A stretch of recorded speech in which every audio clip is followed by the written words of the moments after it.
کا جو ڈر ہے، اس کی بنیاد پر ایک بندہ جو ہے اس کی سیرت سنور سکتی ہے اور اس کو رب ذوالجلال کے قرب میں بلند و بالا مقام مل سکتا ہے۔ اور اگر وہ آخرت کے دن کو پیش نظر نہیں رکھتا تو پھر اسے یہی ہوتا ہے کہ میرا تو کوئی حساب نہیں، اور ایمان رکھنے کے باوجود بھی جب وہ ذہن میں حاضر نہیں رکھتا آخرت کو تو پھر اس سے سستی ہوتی رہتی ہے، اور جس وقت مستحضر ہوتا ہے اس کو آخرت کا دن تو پھر وہ سستی سے بچا رہتا ہے۔ لِيُنذِرَ یوم الطلاق، تاکہ رب ذوالجلال ڈرائے ملاقات کے دن سے۔ تو اسے ملاقات کا دن کیوں کہا جاتا ہے؟ اس کی کئی وجوہ ہیں۔ لِطَلَاقِ أَهْلِ السَّمَاءِ وَالْأَرْضِ، کہ اس دن آسمان والوں اور زمین والوں کی ملاقات ہوگی، یعنی آسمانی مخلوقات، فرشتے، اور زمین میں جو زندگی بسر کر کے پھر برزخی زندگی میں تھے تو ان کی آپس میں ملاقات ہوگی۔ تو یہ ویسے تو دنیا میں روزانہ ہزاروں لوگوں کی، لاکھوں کی آپس میں ملاقات ہوتی ہے، مگر یہ چھوٹی ملاقات ہے۔ سب سے بڑی ملاقات کا دن قیامت کا دن ہے کہ جس کے اندر اہل سما اور اہل ارض کی آپس میں ملاقات ہوگی۔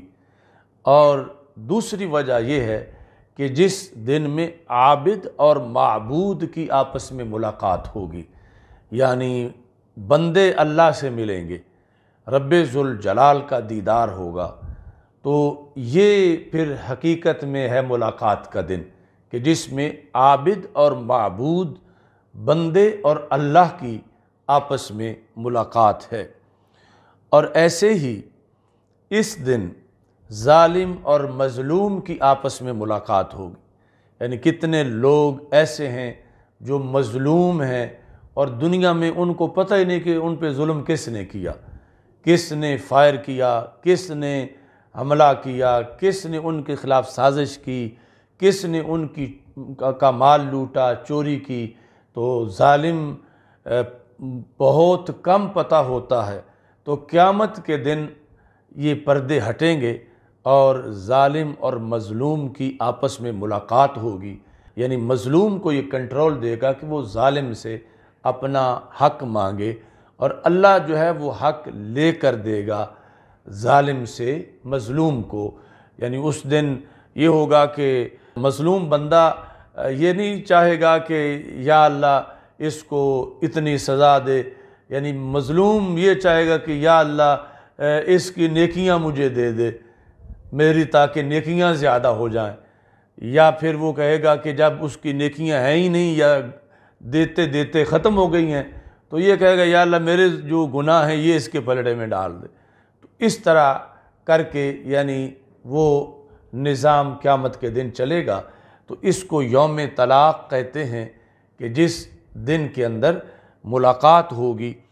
اور ایسے ہی یعنی اس لحاظ سے بھی ہے کہ رب ذوالجلال نے یہ قرآن مجید میں وعدہ کیا ہے کہ ایک شخص مثال کے طور پر اس کی وفات کے بعد 40 صدیاں گزر گئی ہیں دنیا کی اور پھر قیامت آئی ہے، اسے یہ حسرت ہے کہ میری نسل میں جتنے حاجی پیدا ہوئے، جتنے حافظ پیدا ہوئے، جتنے عالم بنے، جتنے ولی بنے، جو میری اولاد میں سے مختلف صدیوں میں، تو میری ان سے ملاقات ہو جائے۔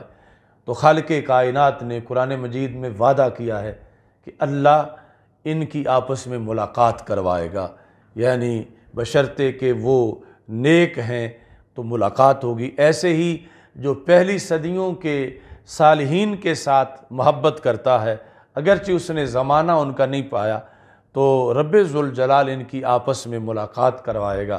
یا ایک ہی زمانے میں ہے مگر ملک جدا جدا ہیں، ایک مشرق میں رہتا ہے دوسرا مغرب میں رہتا ہے، تو رب ان کو آمنے سامنے کرے گا قیامت کے دن اور کہے گا ھذا الذی کنت تحبہ فیہ، یہ وہ ہے جس سے تو میرے لیے پیار کرتا تھا۔ تو اس بنیاد پر یعنی قیامت کے دن کو یوم طلاق یعنی ملاقات کا دن کہا جاتا ہے۔ نواں نام اس کا نامہ جو ہے وہ ہے یوم جمع، جمع ہونے کا دن۔ قرآن مجید برہان رشید میں ہے، خالق کائنات ارشاد فرماتا ہے لِتُنذِرَ أُمَّ الْقُرَىٰ وَمَنْ حَوْلَهَا وَتُنذِرَ يَوْمَ الْجَمْعِ لَا رَيْبَ فِيهِ، کہ تو ڈرائے کس سے؟ جمع کے دن سے۔ جمع تو قیامت کا دن جو ہے اس کے اوصاف میں سے جو نام ہے تجمع فیہ الخلائق، کیونکہ اس میں خلائق کو اکٹھا کیا جائے گا، یعنی دور دور تک مختلف اقوام، مختلف قبیلے، مختلف صدیوں کے لوگ جمع ہوں گے، تو اس واسطے سب سے بڑا اجتماع وہ ہے۔ اس بنیاد پر اس کو اجتماع کا دن جو ہے وہ کہا جاتا ہے۔ ویسے عرفات کے بعد جو مزدلفہ کی رات ہوتی ہے، جب حاجی عرفات سے مزدلفہ جاتے ہیں تو اس کو لیلۃ الجمع کہا جاتا ہے، لیکن یہ مطلقاً جمع جو ہے یہ قیامت کا دن ہے جس کو یوم الجمع کے ساتھ تعبیر کیا جاتا ہے۔ 10واں نام قیامت کا وعید ہے۔ ایک ہوتا ہے وعدہ، ایک ہے وعید، یعنی کسی کے لیے جو انعامات کے لحاظ سے کیا جاتا ہے وہ وعدہ ہوتا ہے، اور جو سزا دینے کے لحاظ سے ہے وہ وعید ہوتی ہے۔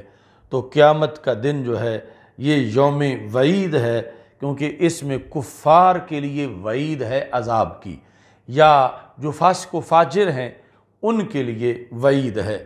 رب ذوالجلال ارشاد فرماتا ہے وَنُفِخَ فِي الصُّورِ ذَلِكَ يَوْمُ الْوَعِيدِ، کہ سور پھونکا جائے گا اور قیامت آ جائے گی، تو یہ وعید کا دن ہے۔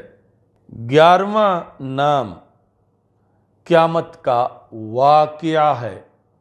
قرآن مجید برہان رشید میں رب ذوالجلال نے اس نام کا جو ذکر کیا، اور اس پر پوری صورت ہے، صورت واقعہ، کہ جس کے اندر خالق کائنات جل جلالہ کا فرمان ہے اذا وقعت الواقعہ، کہ جب پائی جائے گی پائی جانے والی، یعنی وقوع پذیر ہوگی، وقوع پذیر ہونے والی، یعنی اگرچہ لاکھوں چیزیں وقوع پذیر ہوتی ہیں مگر قیامت کا وقوع پذیر ہونا اس کا صدیوں انتظار کیا جائے گا، اور پھر اس کے بعد خلود ہوگا کہ جب فیصلے ہو جائیں گے تو جہنم والے ہمیشہ جہنم رہیں گے، جو کافر تھے، چونکہ مومن تو سزا لے کے نکل آئیں گے، اور جنت والے پھر جنت رہیں گے۔ جنت میں کسی کو داخل کرنے کے بعد نکالا نہیں جائے گا،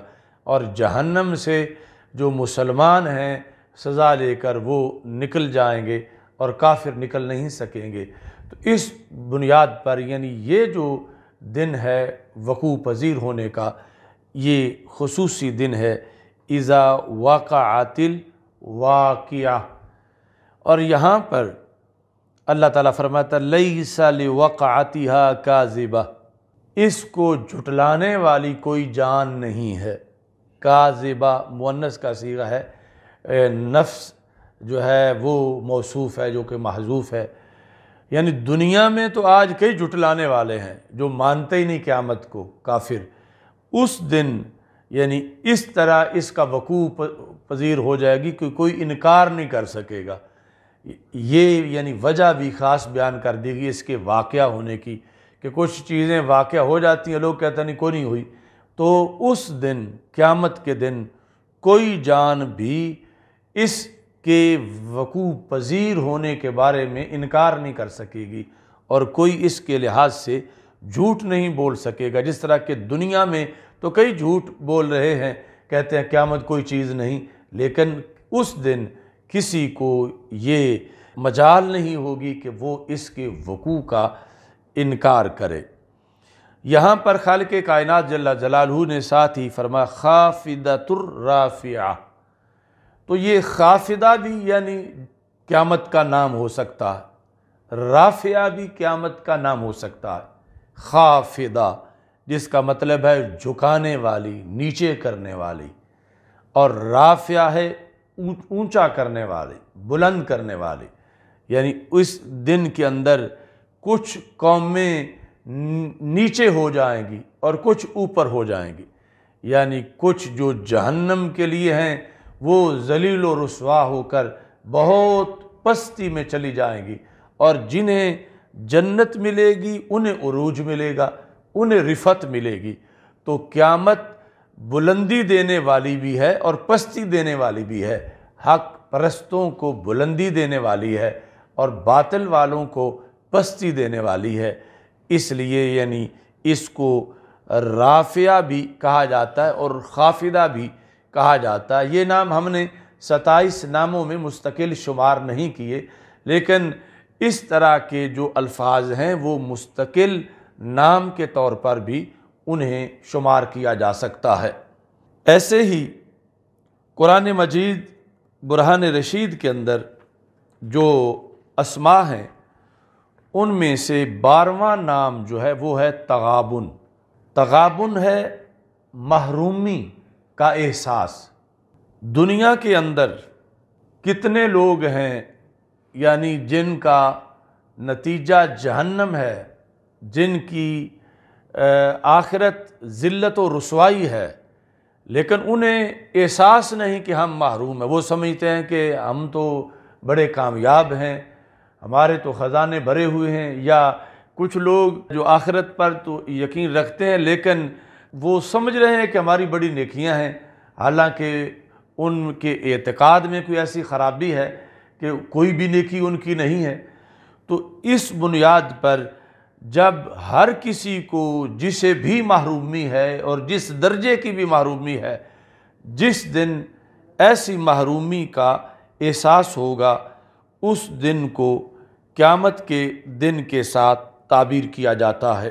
رب ذوالجلال فرماتا ہے یوم یجمعکم لیوم الجمع ذالک یوم التغابن، کہ جس دن رب ذوالجلال تمہیں اکٹھا کرے گا، جمع والے دن، تو یہ دن ہے جو کہ یوم تغابن ہے، جس کے اندر یعنی انسان کو پتہ چلے گا محرومی کا، یعنی کافر مومنین کو دیکھ کے پھر انہیں محرومی کا احساس ہو رہا ہوگا کہ ہم تو ہار گئے ہیں اور ہمیں تو کچھ بھی نہیں ملا۔ یعنی ادھر جو مومن ہیں ان کو جنت میں کافروں والی سیٹیں بھی مل جائیں گی، چونکہ حدیث شریف میں ہے کہ سرکار فرماتے ہیں تم میں سے ہر شخص کی اللہ نے جنت میں بھی جگہ بنائی ہے اور جہنم میں بھی بنائی ہے، تو جنت کی سیٹیں بہت زیادہ ہیں۔ اور یہ بھی فرمایا کہ رب ذوالجلال یہود نصارہ کو جب جہنم بھیج دے گا تو وہ سیٹیں ساری مومنین کو، میری امت کو ملیں گی۔ تو اس بنیاد پر یعنی جب یہ دیکھیں گے کفار کہ اگر میں ایمان لے آتا تو یہ تو محل میرا ہونا تھا، یہ جگہ میری تھی، اور میں نے چونکہ حضرت محمد مصطفیٰ صلی اللہ علیہ وسلم کا کلمہ نہیں پڑھا تو یہ فلاں بندے کو میری جگہ بھی دی جا رہی ہے اضافی طور پر۔ تو یہ احساس جو ہے ان کو اس دن ہوگا جو آج دنیا میں نہیں ہو رہا۔ اس بنیاد پر قیامت کے دن کو یوم تغابن بھی کہا جاتا ہے۔ 13ویں نمبر پر قیامت کا نام ہے الحاقہ۔ الحاقۃ ملحاقہ وما ادراک ملحاقہ۔ تو قیامت کے دن کے اندر یہ بھی واضح ہے کہ حاقہ ہے اسم فاعل، حق ثابت ہونے والی۔ تو کیا چیز حق ثابت ہوگی کہ جس کا سارے انکار کر رہے تھے کافر، یعنی حساب نہیں ہوگا، تو اس دن حق ثابت ہوگا کہ حساب ہو رہا ہے۔ یہ کہتے تھے کہ قبروں سے کوئی نہیں اٹھائے گا، تو اس دن حق ثابت ہو چکا ہوگا کہ اٹھایا گیا ہے۔ یعنی یہ کہتے ہیں کہ جب ہڈیاں بن جائیں گی مٹی تو پھر کون ان پہ گوشت لگائے گا، کون ان کو مضبوط کرے گا، میں یحیی العظام وہی رمیم، تو اس دن حق ثابت ہوگا سب کے سامنے۔ تو اس واسطے اتنے بڑے حق کے ثبوت والے دن کو حاقہ کہا جاتا ہے۔ 14ویں نمبر پر خود لفظ حق یہ قیامت کا نام ہے۔ رب ذوالجلال ارشاد فرماتا ہے وَاقْتَرَبَ الْوَعْدُ الْحَقُّ، کہ جو وعد یعنی حق ہے وہ قریب آ گیا۔ تو اس بنیاد پر یعنی قیامت کے دن کو حق سے بھی تعبیر کیا جاتا ہے۔ 15ویں نمبر پر اس کا نام ہے قاریہ، کھڑکھڑانے والی، یعنی قیامت کے دن کے اندر جو خوفناک صورتحال ہوگی اور قیامت کے دن کے اندر جو سختیاں ہوں گی کہ انسان جو ہے وہ لگے گا کہ یہ کسی نے یہ نشے میں ہے، وما ہم بسکارا، حالانکہ وہ نشے میں نہیں ہوگا، اور عجیب و غریب صورتحال، یعنی پسینہ اتنا کہ کانوں تک پہنچ چکا ہو اور اس میں کشتیاں تیریں، اس حد تک کہ احوال جو ہیں وہ ہوں گے۔ تو اللہ تعالیٰ فرماتا القاریۃ ما القاریہ وما ادراک ما القاریہ، تو یہاں قاریہ قیامت کو کہا جا رہا ہے، التی تقرع القلوب باحوالها، جو اپنے ہولناکیوں کی وجہ سے دلوں کو کھڑکا دے دی اور دلوں کے اندر بے چینی اور حد درجے کا اضطراب موجود ہوگا۔ تو اس بنیاد پر قیامت کو قاریہ بھی کہا جاتا ہے کہ جس کی ہولناکیاں بہت زیادہ ہوں گی۔ غاشیہ یہ 16واں نام ہے، ڈھانپنے والی۔ هل اتاک حدیث الغاشیہ، تو غاشیہ بھی قیامت کا نام ہے۔ یہ دن یعنی ہر کسی کو ڈھانپ لے گا۔ اس دن کے جو احوال ہیں وہ انسان کو ڈھانپیں گے، اس بنیاد پر اس کو غاشیہ کے نام سے تعبیر کیا جاتا ہے۔ قرآن مجید کے اندر هل اتاک حدیث الغاشیہ لأنها تغشی الخلائق بأحوالها، اس کے اندر بھی یعنی جو ایک ہمہ جہت محاصرہ ہے انسانیت کا، احاطہ مختلف قسم کے مصائب سے، اس کا تذکرہ ہے۔ ایسے ہی جو 17واں نام ہے وہ ہے صاخہ، لغوی معنی ہے چیخنے والی، چیخنے چلانے والی۔ فَإِذَا جَاءَتِ الصَّاخَّةُ، کہ جس وقت آئے گی چیخنے والی۔ تو دو مقامات ہیں